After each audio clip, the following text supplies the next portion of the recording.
Hello and welcome to COP 4708. In this session, I will explain the difference between a data model and database design.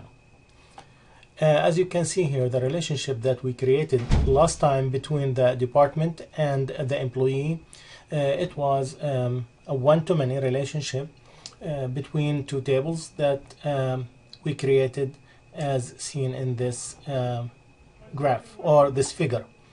This figure actually represents a model. So this is the database model that we can refer to.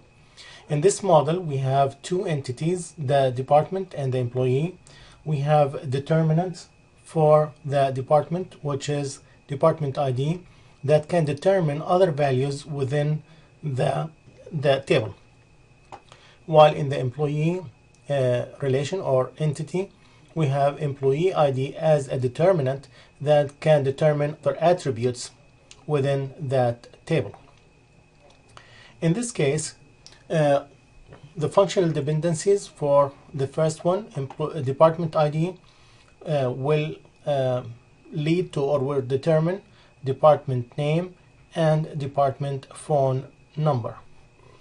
For the employee entity, the functional dependencies will be employee ID as a determinant that can determine first name, last name, street address, city, state, zip code, phone number, and of course the department ID in this situation here is considered as a foreign key coming from the department table.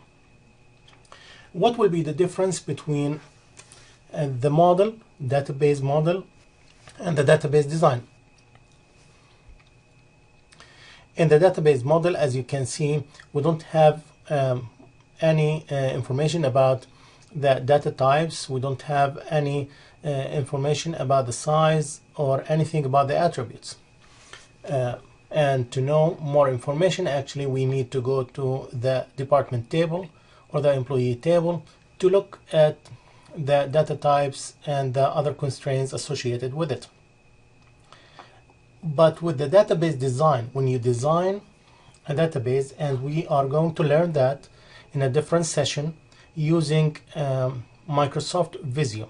And if you didn't have the chance to get Microsoft Visio, please contact Michelle Belfort to get your own copy. It's a free copy that's been provided by the school. You can download it from dreamspark.com.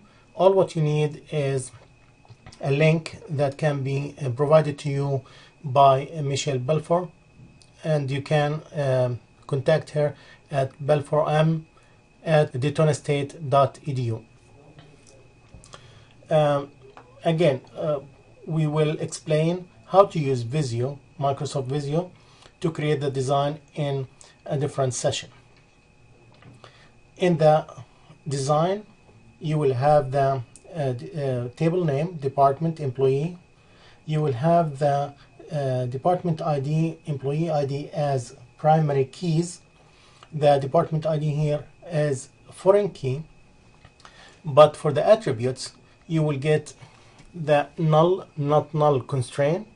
So you have to add that as a null, not null constraint, which is, are you allowing the value to be 0 or empty or not?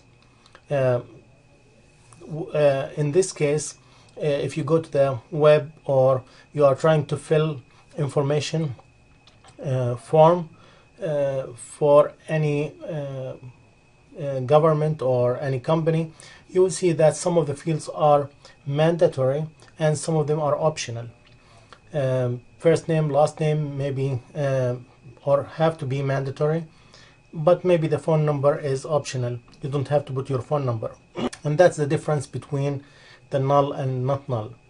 So null, I'm allowing null values. Not null, I'm not allowing null values in that field.